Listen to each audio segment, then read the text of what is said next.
question auquel je vous propose sur laquelle on planche pour lancer la journée. Est-ce que la semaine de la solidarité internationale, aujourd'hui, est utile et efficace? Utile et efficace. Utile et efficace. Et c'est ça qui est un peu... Ah bah c'est toute la question est là. Donc je vous demande de réfléchir. On va dire que ceux qui sont plutôt d'accord se mettent ici, et ceux qui sont plutôt pas d'accord se mettent par là. Bon, bah, Est-elle utile et efficace? On est néophyte en la matière, on va pas... On n'a pas le droit de ne pas se positionner. Voilà, c'est ça. On a le droit d'être un peu timoré, de dire bon, pourquoi pas. C'est vrai. Je vous remercie d'avoir...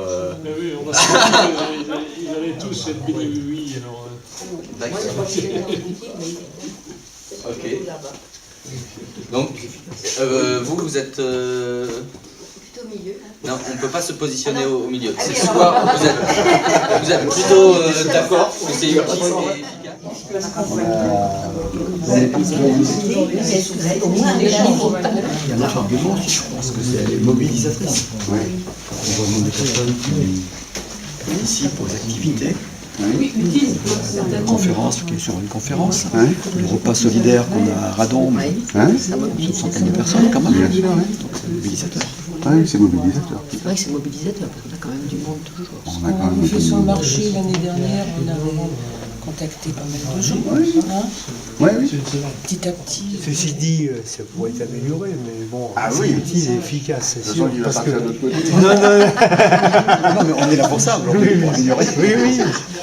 Ah, ça peut être... c'est sûr que Utile, ça peut- efficace, oui, on ne peut pas dire que ce n'est pas Ah non, non, efficace. Faut trouver vous avez, vous, a priori, des arguments Absolument, qui oui. démontrent qu'elle est utile et efficace. Absolument. D'accord. Des événements. C'est très difficile de créer un événement artificiel une semaine de solidarité. Parce que, concrètement, à un moment donné, Voilà, c'est pour ça que je parlais tout à l'heure d'objectif. C'est quoi l'objectif? Le public ne va pas venir à la dizaine d'événements qui sont prévus sur le plan terre. Il faudrait peut-être repenser autrement la semaine pour la rentrée. peut-être que le fait de se rencontrer, peut-être de mieux se connaître et tout, C'est l'avantage peut du public. nous amener à être mieux, plus réactifs au moment où il y a un événement qui se passe dans l'année. Oui. Et à ce moment-là, Créer du lien. l'interaction Oui, pourrait tout à fait. être plus... C'est bon, ça. plus fort, plus marqué, plus efficace, on va dire, à ce moment-là. Parce qu'on s'est rencontrés avant, on peut parler, et puis ça donne de la force, parce que faut connaître que chaque association a ses propres missions, et on défend souvent les missions de notre propre mouvance au moment d'un événement. Et c'est vrai que d'avoir travaillé ensemble, ça peut donner de la Le force. fait qu'on ait éprouvé le besoin de se réunir ici et l'idée de vouloir fonctionner en collectif, en restructurant le collectif, sous-entend une efficacité, Un désir.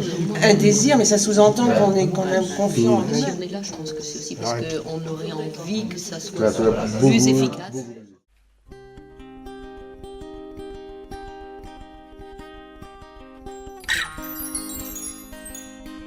Pour fixer les gens, fixer un peu les gens. Parce que si, justement, c'était comment on les abordait tout à l'heure. S'il ne faut passer, par contre, ils peuvent se poser et puis observer, parce que les gens ils peuvent être... Et le manque de barnum, c'est un problème. C'était au moment. Vous avez fait appel à la presse aussi. On a fait, oui, on a dû faire appel à la presse. Affiche, presse. Ouais. Et Moi, ce que j'aurais bien aimé aussi, moi je trouve aussi que je ne sais pas bien la situation de chaque, c'est quand on a besoin entre soi dans ce genre de choses. On est dans l'entre-soi et manque de communication externe. Je crois que ce genre de choses c'est très bien parce qu'on a besoin de ça pour nous nourrir, nous, associations. Mais que quelque part, ça manque de communication à l'extérieur. On a constaté que de s'appuyer sur plusieurs associations, là c'était des associations locales, c'était important de pouvoir passer donc, par des relais locaux ou autres, mais enfin sur des relais des réseaux qui sont bien repérés, des réseaux personnels aussi.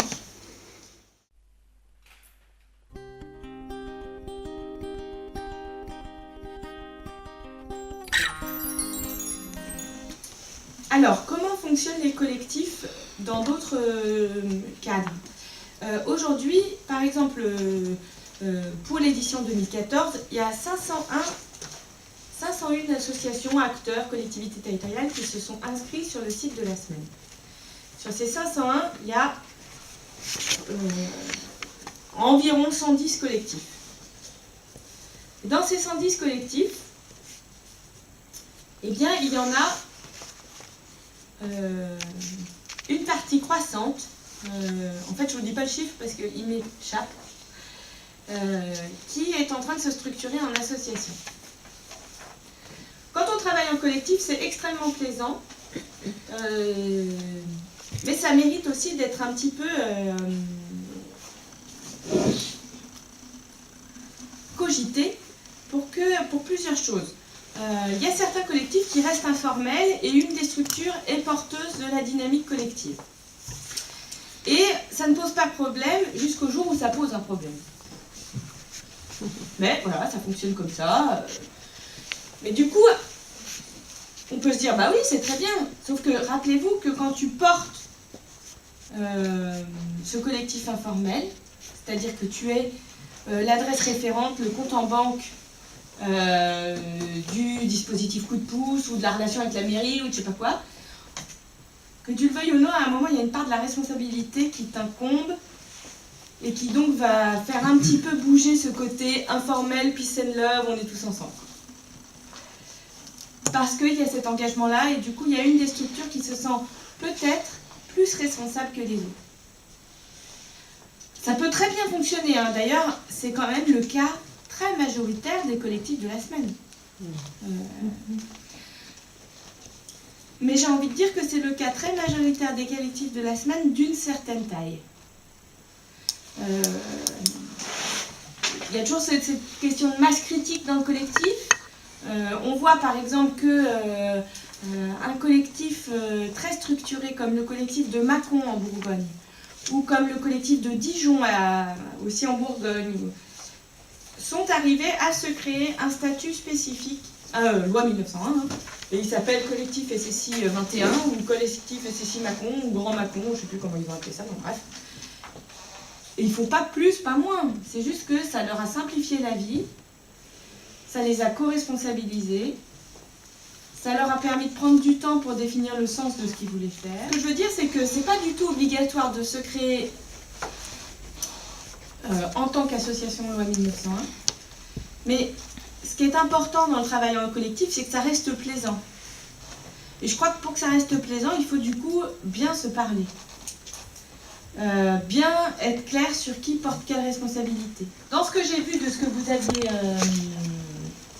mis en avant, j'avais l'impression que c'était du travail en collectif dans le sens mutualisation, partage des sujets et montage collectif des animations, quoi. Pas juste être les uns à côté des autres sans se marcher sur les pieds. C'est une question, hein. Dans certains endroits, la création du collectif va commencer par le fait de travailler les uns à côté des autres sans se marcher sur les pieds, hein. C'est tout à fait possible. Maintenant, des fois, quand on est allé un peu plus loin, ça peut être frustrant de travailler comme ça. Et donc cette structuration du collectif, ça mérite de se poser la note sur les bilans qu'on peut avoir de la semaine de la solidarité internationale au niveau national. C'est que les acteurs qui vont répondre et qui travaillent en collectif mettent très fortement en avant le fait que leur animation soit réussie quand elles sont préparées collectivement.